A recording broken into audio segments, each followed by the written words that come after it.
Bonjour à tous. Aujourd'hui, nous vous présentons un webinaire portant sur les symptômes comportementaux et psychologiques de la démence et quoi faire en GMF.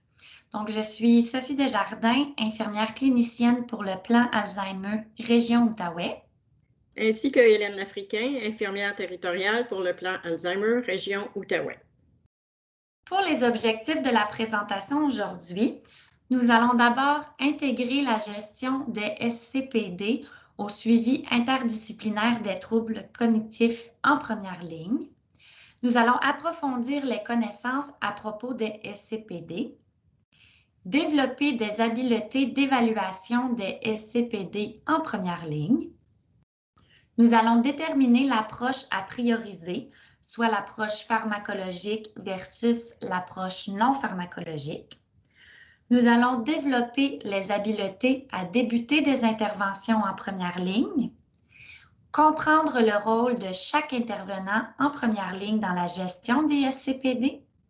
Nous allons également se familiariser avec le rôle de l'équipe SCPD du plan Alzheimer et comment s'y référer.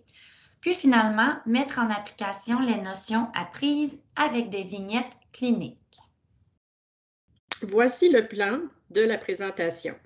Nous allons faire un retour sur le suivi interdisciplinaire des troubles neurocognitifs majeurs en première ligne. Nous allons regarder les évaluations des SCPD en première ligne, expliquer les définitions des symptômes comportementaux et psychologiques de la démence. Nous allons voir les approches pharmacologiques versus les non pharmacologiques, les interventions possibles en première ligne pour la gestion des SCPD, le rôle des intervenants en première ligne pour les SCPD, qui fait quoi, ainsi que l'équipe ambulatoire SCPD en première ligne, quand et comment s'y référer.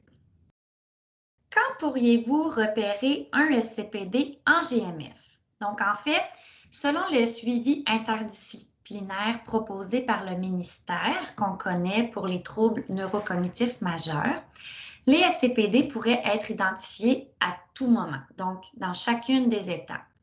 D'abord, ils pourraient être identifiés lors de la visite médicale pour le repérage d'un trouble cognitif, lors de la première évaluation cognitive par un intervenant GMF, lors de l'annonce du diagnostic médical, lors de la réévaluation cognitive ou alors lors des visites médicales ou autres visites avec d'autres professionnels subséquentes. Donc, les SCPD pourraient être identifiés à tout moment. Regardons maintenant la définition d'un SCPD. On dit que les SCPD représentent tous les comportements perturbateurs survenus en contexte de troubles neurocognitifs majeurs.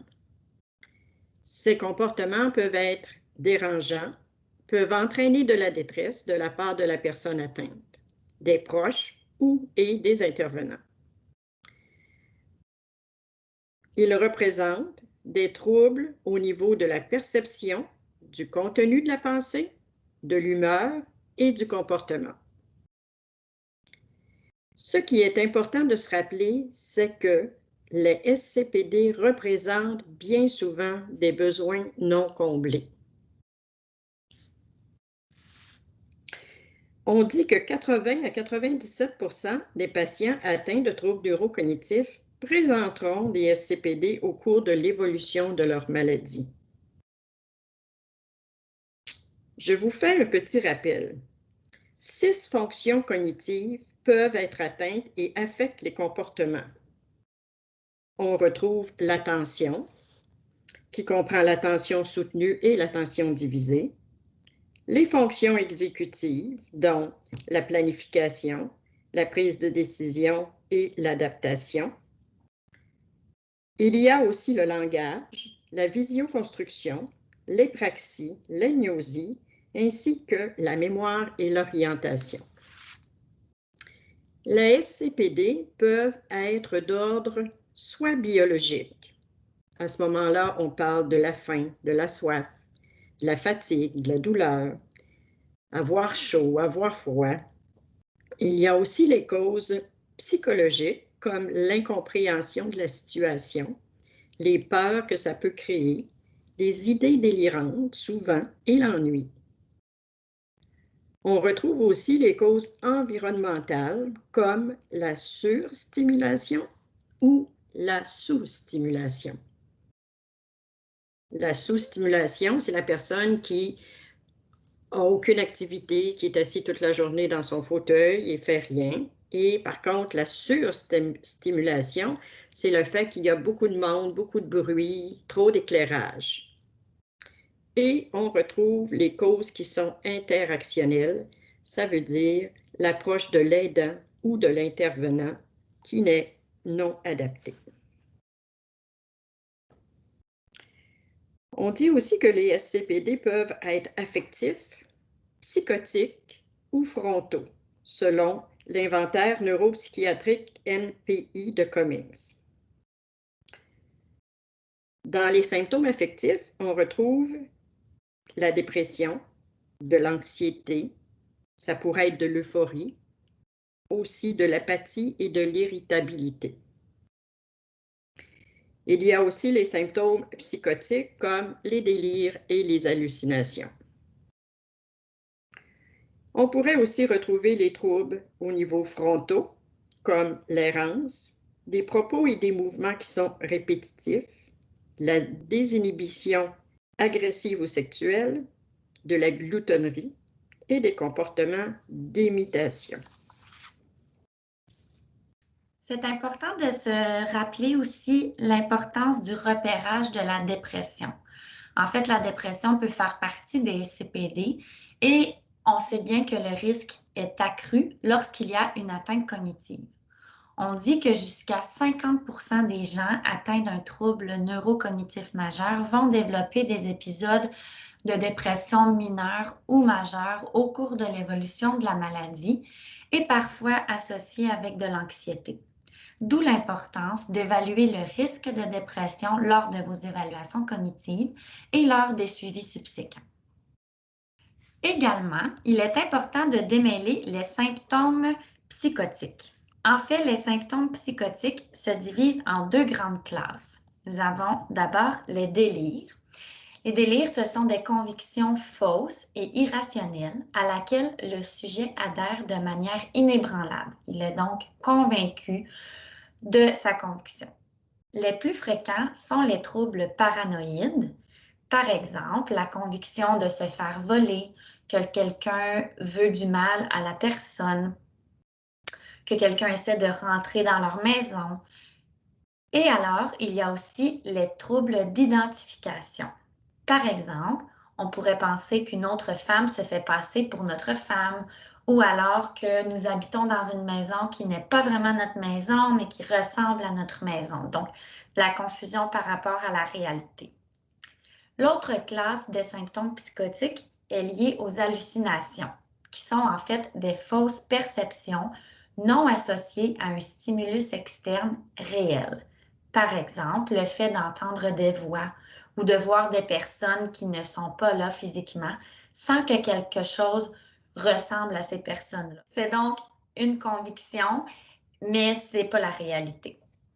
Regardons maintenant dans quel cas la gestion des SCPD pourrait être efficace avec un traitement pharmacologique.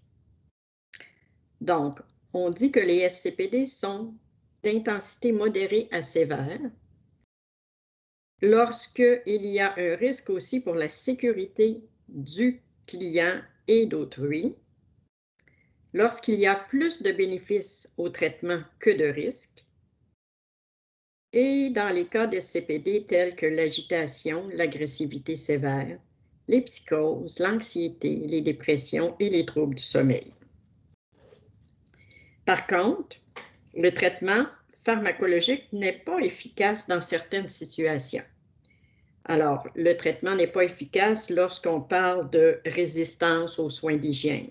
Notre client qui ne veut pas prendre sa douche ou qui ne veut pas s'habiller. Ça ne donne rien d'essayer de lui donner une médication. C'est plus l'approche qu'on va devoir changer. Ce n'est pas efficace non plus lors de l'errance et des fugues, lorsque le client crie ou fait des mouvements répétitifs ou a des propos répétitifs. lorsqu'il y a notre client va faire beaucoup d'accumulation d'objets dans sa chambre ou dans un coin de son appartement. Lorsqu'il y a des comportements aussi d'habillement inapproprié, le client qui veut sortir, mettons, en plein hiver, mais qui est habillé avec des sandales puis des shorts. Et aussi lors de la désinhibition verbale. Donc, maintenant que nous avons bien défini ce qu'étaient les SCPD, nous allons maintenant nous référer au processus clinique visant le traitement des SCPD qui a été élaboré et publié par le ministère de la Santé et des Services sociaux en 2014. La première étape de ce processus clinique vise à l'évaluation, en fait, des SCPD. Donc, vous allez voir en première ligne, les SCPD vous seront souvent rapportés par les familles, les proches aidants, lors de rendez-vous de suivi ou alors par appel téléphonique. Donc, d'abord, il est primordial de décrire le comportement, comme vous pouvez voir à la première étape, puis d'effectuer une évaluation infirmière et ou médicale pour voir si on peut identifier des causes cliniques pour les SCPD. Pour les travailleurs sociaux, vous pouvez vous référer à une infirmière ou au médecin traitant pour effectuer l'évaluation physique. Nous allons maintenant vous proposer une vignette qui est une étude de cas qu'on va suivre tout au long du webinaire. Donc, nous avons M. Tremblay, qui est atteint de la maladie d'Alzheimer depuis environ 1 an et qui est suivi dans votre GMF. Il voit l'infirmière du GMF chaque 6 mois pour une réévaluation cognitive et un suivi environ chaque 3 mois avec son médecin de famille concernant ses problématiques de santé. Il est notamment atteint de diabète de type 2, d'hypertension artérielle, de la maladie d'Alzheimer et d'une lombalgie chronique. Ce matin, la conjointe de M. Tremblay, qui est également suivie dans votre GMF, a demandé le rendez-vous car elle se sent désemparée. Madame rapporte que depuis quelques semaines, monsieur est plus désorienté qu'avant et il est même arrivé quelques nuits qu'il se lève et marche dans la maison. Que pourriez-vous faire face à cette situation? Selon la trajectoire, nous allons explorer la description des comportements, qui est la première étape de la trajectoire. Afin de mieux comprendre les SCPD du client, nous avons élaboré un questionnaire d'évaluation afin de recueillir le plus d'informations possible sur le client. Alors, ce questionnaire nous permet de poser des questions comme: depuis quand le comportement est-il présent? À quelle fréquence le comportement se produit-il? Est-ce que c'est à chaque heure, à chaque jour, à chaque semaine? Quelle est la durée du comportement? Est-ce qu'on parle de quelques minutes versus plusieurs heures? À quel moment de la journée le comportement se manifeste-t-il? Est-ce qu'on le retrouve toujours le matin ou si ça varie, matin, midi, soir? Lors de quelle activité? Quand c'est l'heure de prendre la douche ou c'est l'heure d'aller à la salle à manger? Est-ce qu'il y a des moments où le comportement est plus fréquent ou est plus absent? Plusieurs questionnements qui nous seront utiles pour essayer de gérer ce SCPD. Maintenant, suite à la description du comportement, nous arrivons à l'étape d'évaluation de l'infirmière et ou évaluation médicale. Pour ce qui est de l'évaluation infirmière, elle peut d'abord effectuer un examen clinique. L'objectif va être vraiment de voir s'il y a des signes de problématiques dans les différents systèmes. Par exemple, au niveau de l'élimination, on va aller questionner au niveau de la constipation, au niveau cardio-pulmonaire, s'il y a des problématiques, au niveau cutané, est-ce qu'il a des éruptions cutanées qui le rendent inconfortable? Est-ce qu'il est déshydraté? Est-ce qu'il est dénutri? Est-ce que tout va bien au niveau endocrinien? Donc, est-ce que ses glycémies sont stables ou alors il y a beaucoup de variations? Est-ce qu'il a de la douleur? Si oui, est-ce qu'elle est bien contrôlée par la médication, etc. On va aussi aller questionner au niveau des besoins, voir s'ils sont comblés ou non. Par exemple, est-ce que le sommeil est optimal? Est-ce que sa vision est bonne? Est-ce qu'il a une bonne audition? Est-ce qu'il fait encore ses activités sociales comme avant? Est-ce que l'environnement à la maison est adéquat pour lui? Est-ce qu'il est trop stimulé ou pas assez stimulé? Ce sont des questions qu'on va aller vérifier avec le patient. Donc, suite à l'évaluation de l'infirmière, voici des éléments qui ont été vérifiés pour M. Tremblay. D'abord, son journal de glycémie démontre des glycémies stables dans les valeurs souhaitées avec la prise de son hypoglycémia oral régulier. De plus, un test d'urine a été réalisé au GMF, ne démontrant pas d'infection urinaire évidente au chemstrip. Une analyse et culture d'urine a été envoyée au laboratoire pour confirmer. À l'auscultation pulmonaire, aucun bruit respiratoire ou de signe indiquant une infection pulmonaire. Cependant, en évaluant la douleur lombaire de M. Tremblay, l'infirmière comprend que la douleur est plus intense depuis qu'il a pelleté il y a 2 semaines et ne semble pas s'être améliorée malgré la prise de Tylenol régulier. Sa lombalgie pourrait donc s'être aggravée. Selon vous, est-ce que la douleur lombaire présente chez M. Tremblay pourrait contribuer à l'apparition des SCPD dans les dernières semaines? Eh bien, effectivement, la douleur peut être une cause à un comportement chez une personne atteinte de troubles neurocognitifs majeurs qui n'arrive pas à bien l'exprimer. Donc, suite au constat que l'infirmière a fait lors de son évaluation, elle réfère au médecin afin qu'il explore plus en profondeur la condition causant le SCPD. Dans le cas de M. Tremblay, sa lombalgie requiert une évaluation médicale. Vous retrouvez ici un tableau qui explique l'évaluation médicale. En même temps que l'évaluation médicale se fait, nous vous suggérons de référer également au pharmacien du GMF pour qu'il fasse une évaluation de la médication. En faisant l'évaluation de la médication, le pharmacien peut vérifier s'il y a une charge anticholinergique. Par exemple, mettons que M. Tremblay avait une vessie hyperactive et qu'il prenait un médicament pour cela. Donc, peut-être qu'il y a une charge anticholinergique. Le pharmacien pourra aviser le médecin. Il pourrait aussi vérifier s'il y a des interactions médicamenteuses. Est-ce que certains médicaments ne vont pas avec un autre? Et vérifier aussi la médication temporaire prolongée.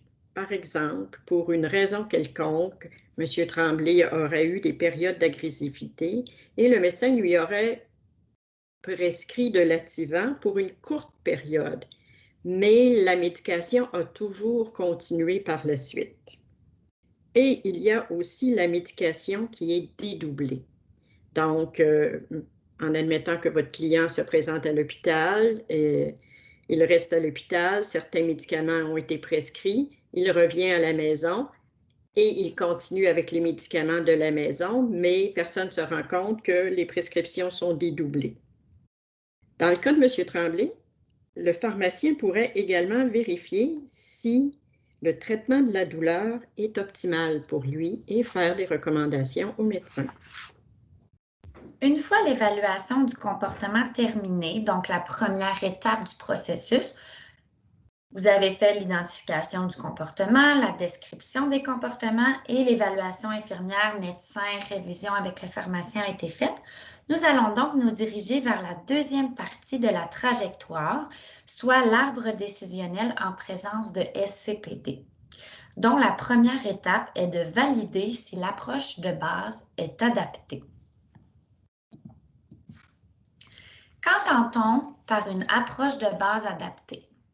En fait, l'approche de base, c'est important de savoir qu'elle devrait être utilisée en tout temps envers la personne atteinte, par tous les intervenants et par tous les proches, que ce soit les proches aidants, la famille, les amis et les intervenants également.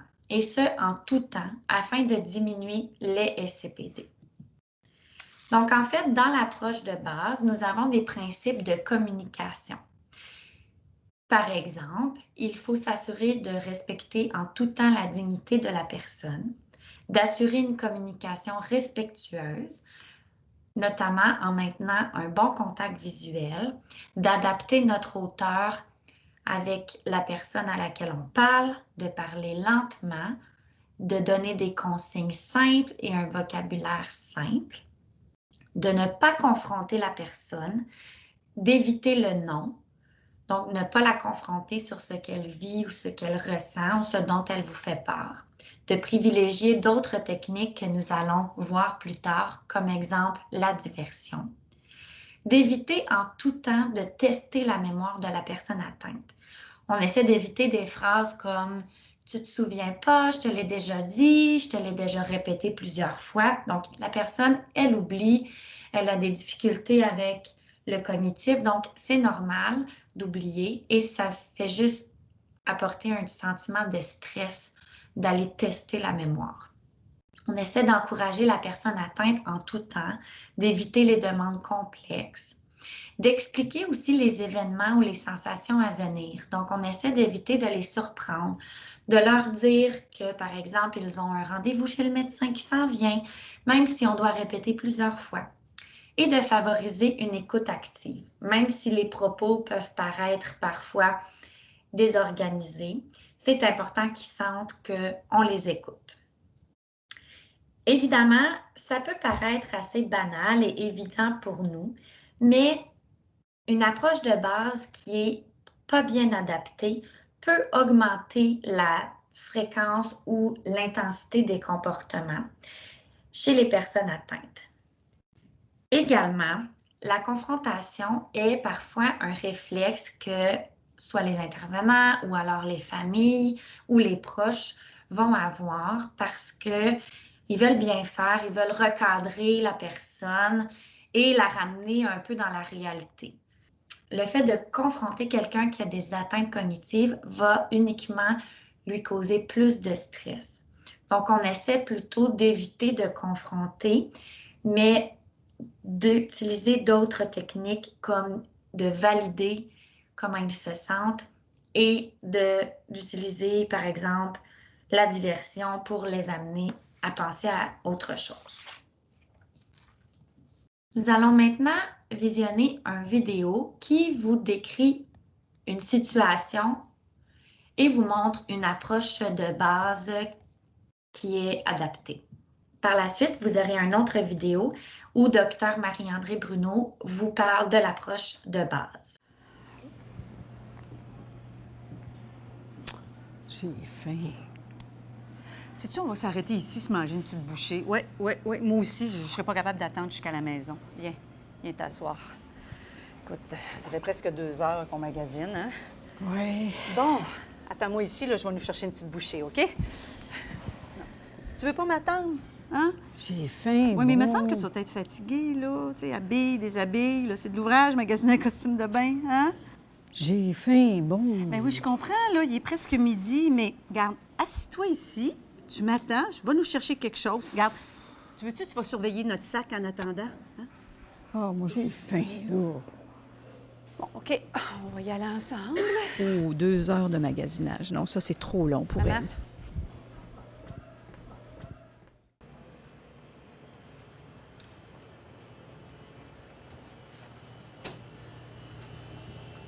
La file est derrière, madame. J'ai faim. Il y en a d'autres dans le comptoir. Regarde, maman, on va laisser le dessert à la dame, puis on va aller t'en choisir un. Excusez, quand elle a faim, elle se rend pas compte, hein? J'ai vu des beaux carrés aux dates, viens, on va aller t'en chercher un. Oh, il n'y a pas de problème. J'en ai vu des carreaux aux dates. Il y avait l'air frais en plus. Oh, prends-moi ça. Oui, ils sont ici.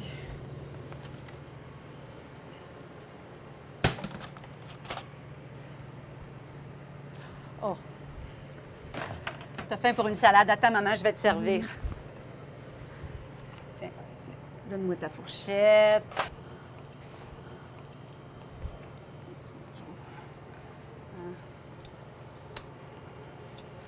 Je vois qu'ils ont du fromage. Tu veux-tu un petit morceau de fromage? Oui. Oui,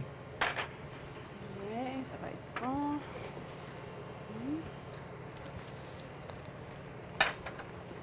Tiens, je vais prendre de l'eau. Je reviendrai me chercher mon plateau. On va aller t'installer, puis je viendrai me chercher quelque chose.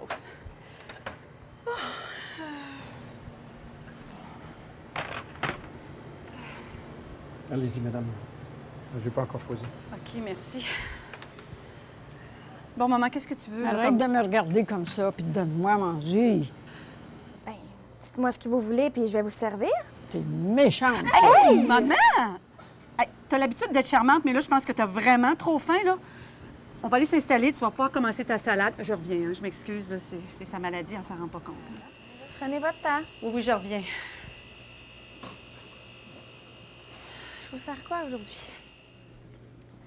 On vient, là, on va s'installer ici. Assis-toi dans le fond. Assis-toi là, maman. Je pense que je t'ai fait magasiner trop longtemps, hein?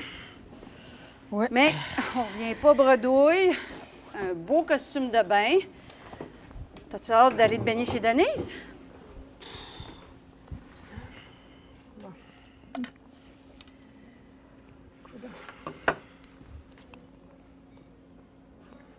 T'étais si fine pourtant. Je pense que ta maladie progresse puis que là, je t'en demande vraiment trop.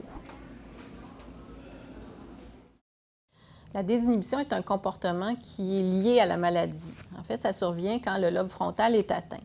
Le lobe frontal, c'est lui qui nous permet d'avoir des comportements qui sont appropriés en société, de s'adapter, dans le fond, aux contextes sociaux. Quand il est atteint, la personne perd, dans le fond, les interdits sociaux. Elle a de la difficulté à retenir des impulsions et peut avoir des comportements inappropriés. Elle ne se rend pas compte, par contre, que ces comportements ne sont pas tout à fait adéquats dans le contexte. Dans la vidéo qui illustre ce comportement, vous voyez que ça reflète un changement de personnalité par rapport à ce qu'était Suzanne auparavant. Elle a perdu, dans le fond, son filtre social. C'est ce qui explique pourquoi elle va directement dans le plat de salade se servir, qu'elle essaie de prendre le dessert de sa voisine de file ou qu'elle lance le fromage à la préposée au service. Vous voyez aussi que sa fille, Isabelle, est mal à l'aise puis qu'elle essaie de l'excuser puis de minimiser un peu le comportement. C'est sûr que pour vous, c'est difficile de voir votre proche agir de cette façon-là, puis c'est tout à fait normal de ressentir de la honte, de la tristesse, de la colère. Mais il faut surtout vous rappeler que ce comportement-là n'est pas volontaire et surtout qu'il n'est pas dirigé contre vous. Voici quelques trucs pour réagir lorsque votre proche a un comportement embarrassant. Par exemple, si vous êtes en public ou que vous avez de la visite à la maison, vous pouvez, tout en restant calme, en ayant une attitude chaleureuse et réconfortante, amener votre proche en retrait un peu pour être dans un contexte un peu plus calme. Ça peut être utile aussi d'utiliser des stratégies de diversion avec des activités significatives pour lui, comme écouter une musique qu'il aime ou lire quelque chose qu'il aime avec lui. Il faut éviter de blâmer ou d'humilier votre proche en public, puisque ça ne changera rien, dans le fond, à la situation comme telle. Des fois, face à une situation embarrassante, ça peut être utile d'expliquer à votre proche que son comportement n'est pas adéquat et de l'amener un peu en retrait, mais ceci en restant calme. Ça peut être utile aussi d'expliquer à l'entourage ou en public le pourquoi de ces comportements-là, parce qu'une situation d'incompréhension peut juste augmenter votre isolement puis celui de votre proche. C'est un peu ce que fait Isabelle dans la vidéo lorsqu'elle explique à la dame qui fait le service le pourquoi des comportements de sa mère. Finalement, s'il y a des situations qui, de façon systématique, entraînent des comportements inappropriés, bien, voyez à les éviter. Regardons l'environnement.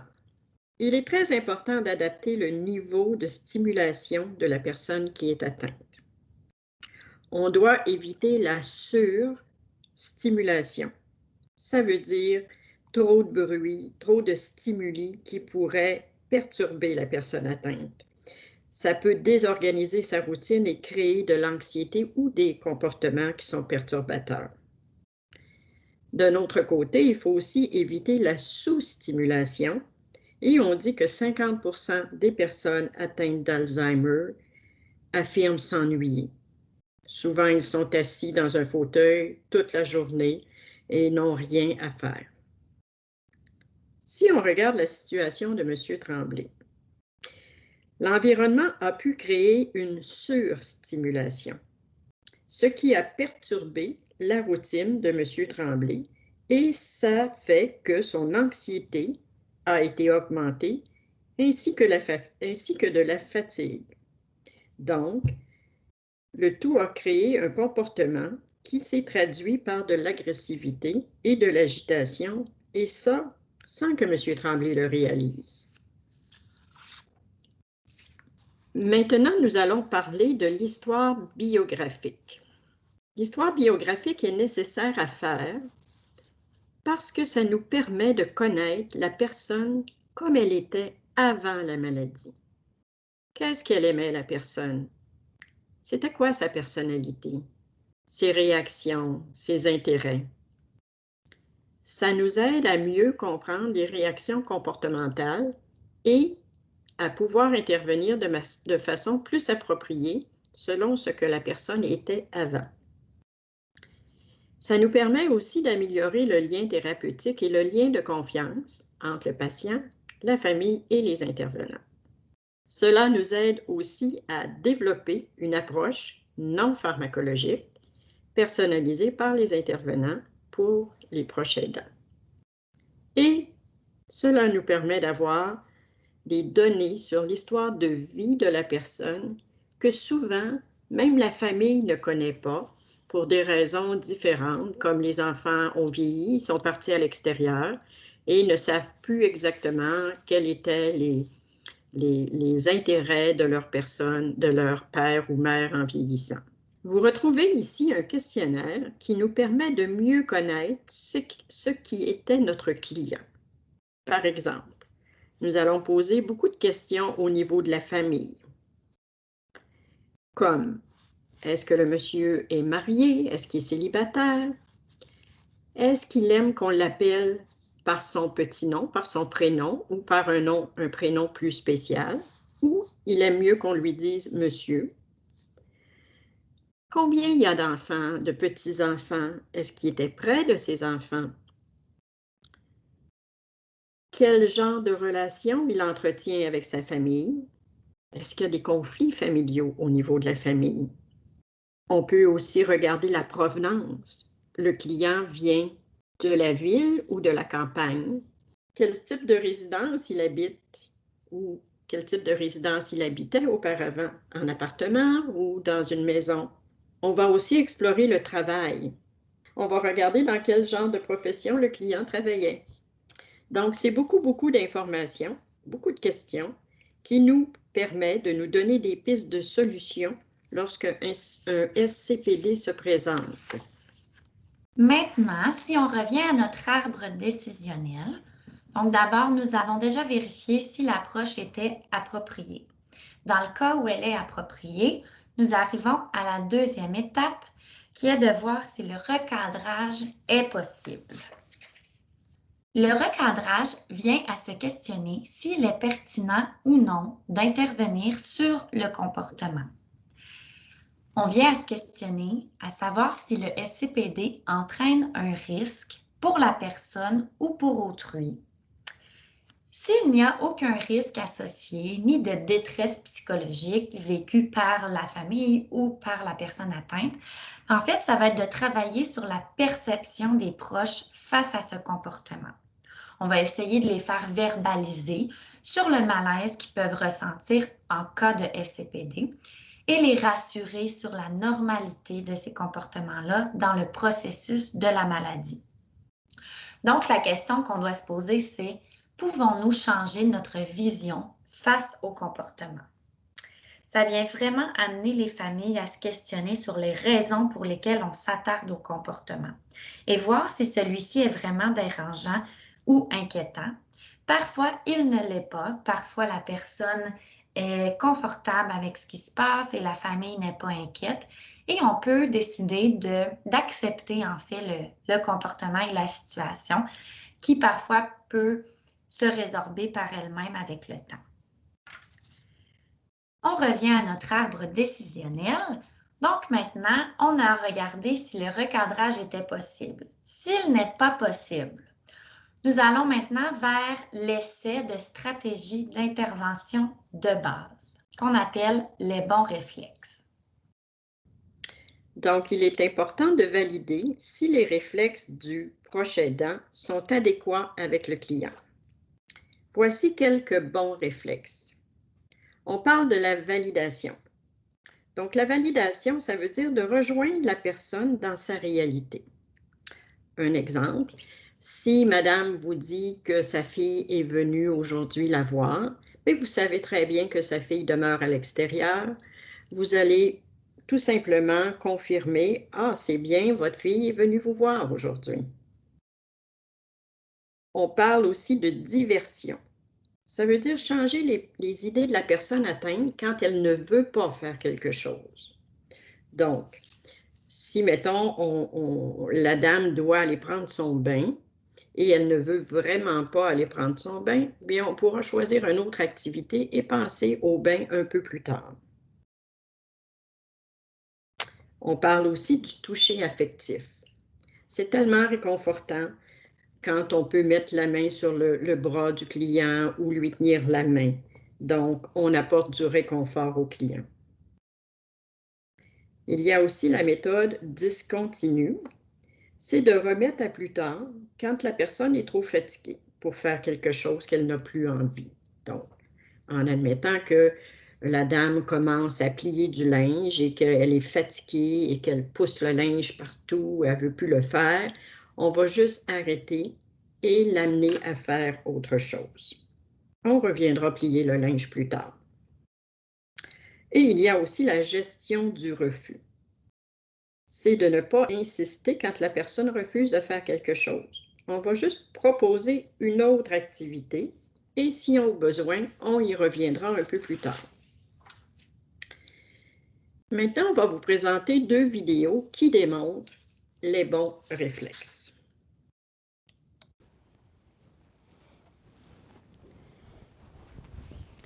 Eh oui, c'est les 2 ronds du côté droit qui ont arrêté de fonctionner en même temps. Bon, puis celui-là de la gauche, là, il fonctionne encore? Ben oui. Alors, je me suis dit que c'était pas le disjoncteur. Ouais. Isabelle, c'est qui, lui? Ah ben oui, je vous ai pas présenté. Monsieur est réparateur d'électroménager. Hein, il va essayer de nous réparer nos ronds qui fonctionnent plus. Ma mère, Suzanne Desgagnés.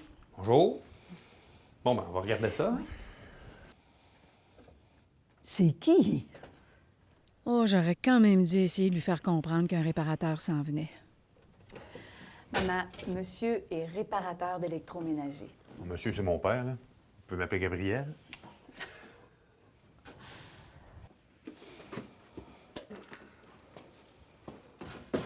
C'est qui? Ben oui. J'aurais dû prendre le temps de t'avertir, hein? Gabriel, il est réparateur d'électroménager, puis il va essayer de réparer nos ronds qui ne fonctionnent plus. Viens, on va s'asseoir, nous autres. On va le laisser travailler, puis on va, regarde, continuer à plier notre linge.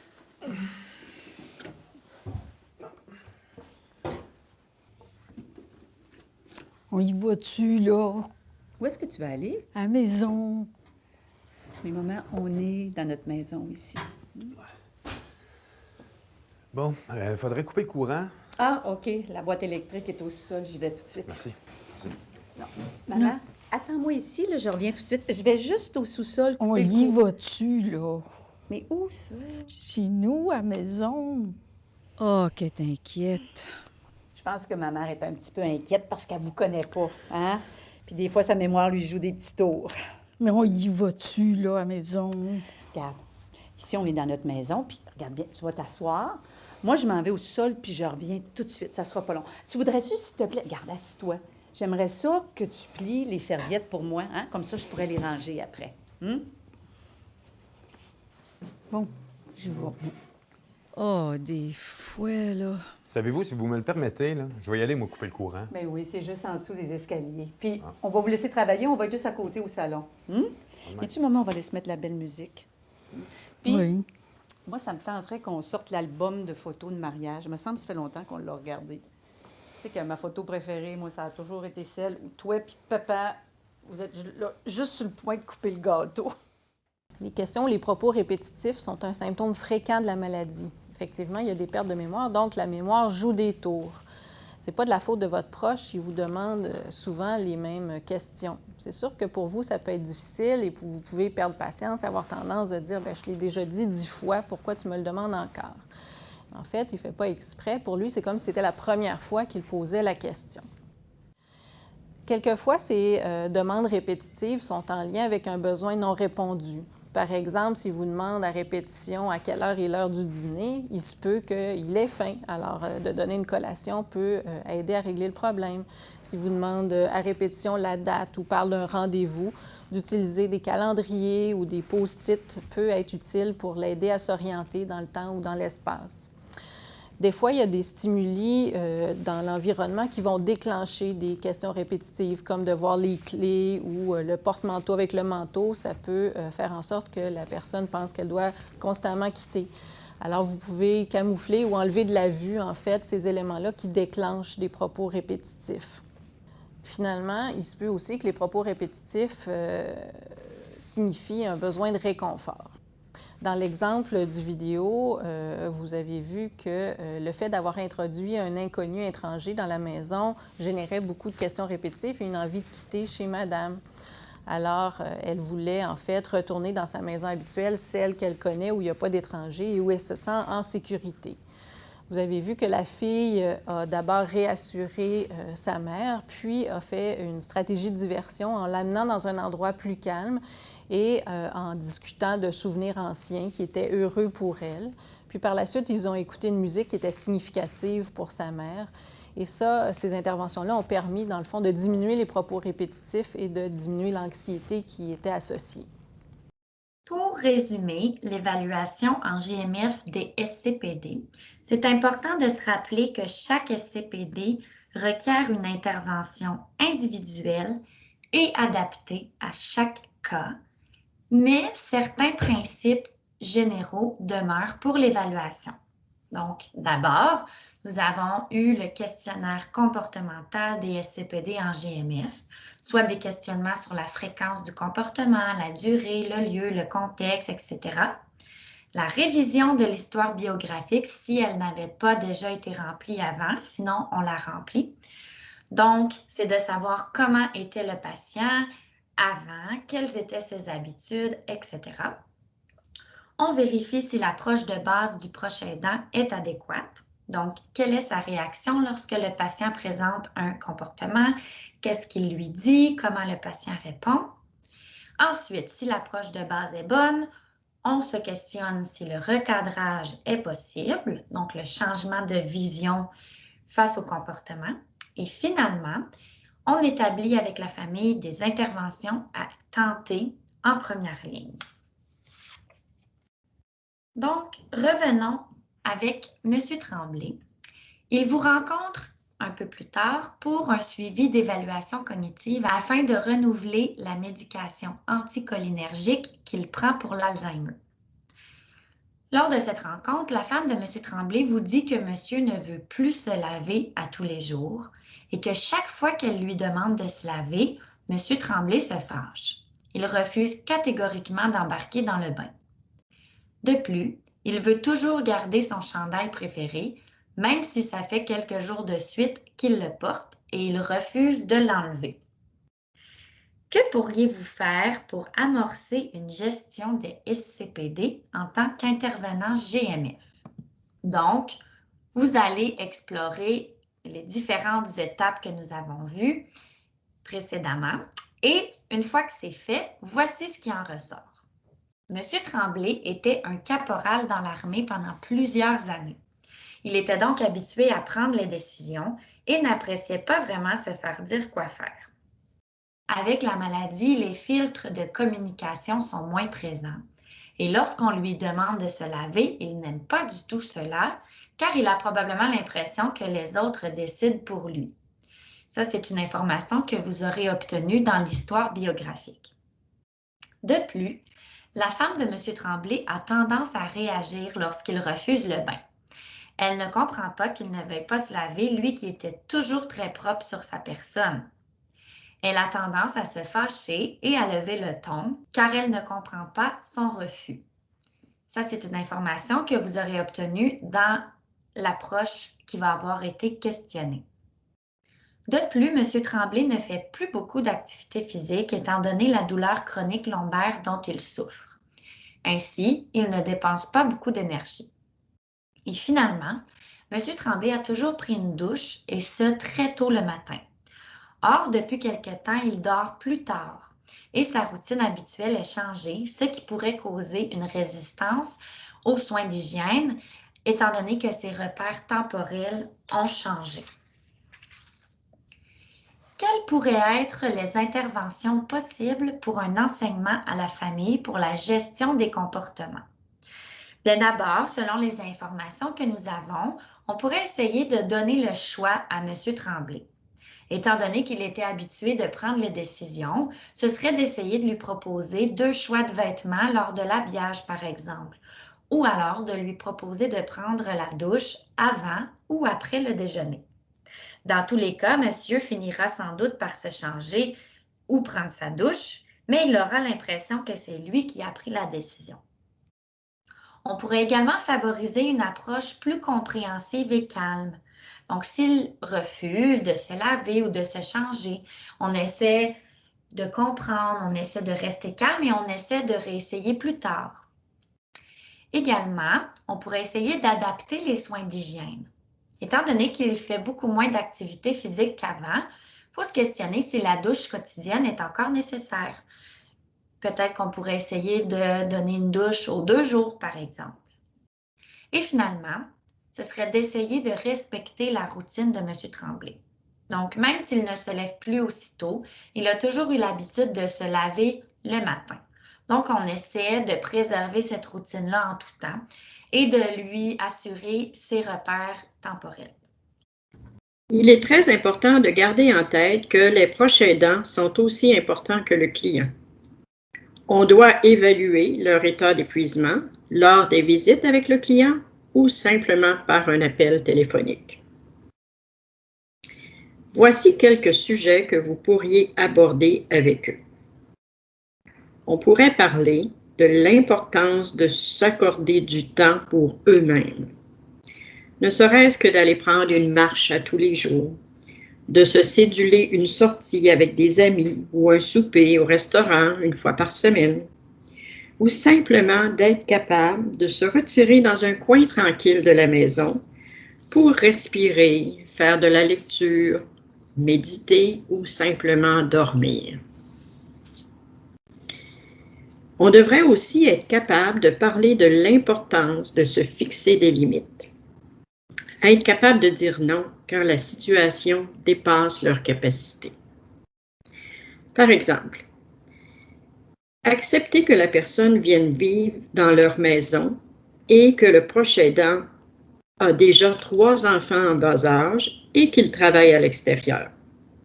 Cela pourrait devenir très problématique. Alors, il serait important de discuter à l'avance des implications que cela pourrait apporter. Est-ce possible? Aura-t-il besoin d'aide? Un autre point serait aussi l'importance de leur parler d'être capables d'accepter l'erreur.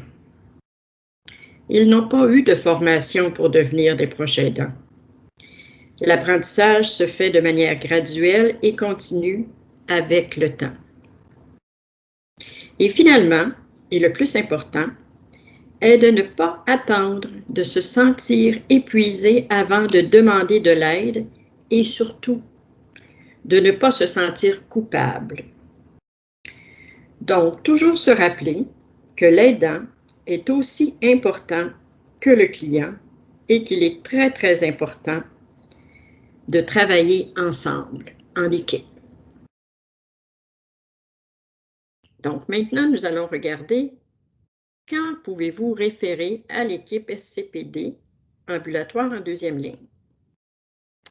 Donc, après que l'intervenant aura suggéré des conseils, des interventions au proche aidant, il va être très important que l'intervenant vérifie, après 2 semaines, si les interventions fonctionnent ou si les conseils qui ont été donnés sont efficaces. Si le comportement persiste malgré toutes les interventions mises en place, alors il serait le temps de référer aux infirmières territoriales. Celles-ci débuteront par un contact téléphonique avec l'aidant. Elles iront évaluer à domicile si besoin. Elles pourront établir un plan d'action et le proposer à la famille. Elles vont en assurer le suivi. Elles vont évaluer aussi s'il y a besoin d'introduire des ressources supplémentaires. Et finalement, elle fera le suivi avec l'infirmière qui a fait la référence. Comment référer à la deuxième ligne? Alors, c'est très facile. Vous n'avez qu'à contacter les infirmières territoriales, soit par le courriel ou soit par téléphone. Pour toute question concernant les SCPD ou sur les troubles neurocognitifs, vous pouvez toujours nous rejoindre aussi par courriel. Nous vous demandons de remplir le questionnaire à la fin de la présentation qui est le quiz post-présentation. Merci pour votre attention et au plaisir de vous parler ou de vous rencontrer.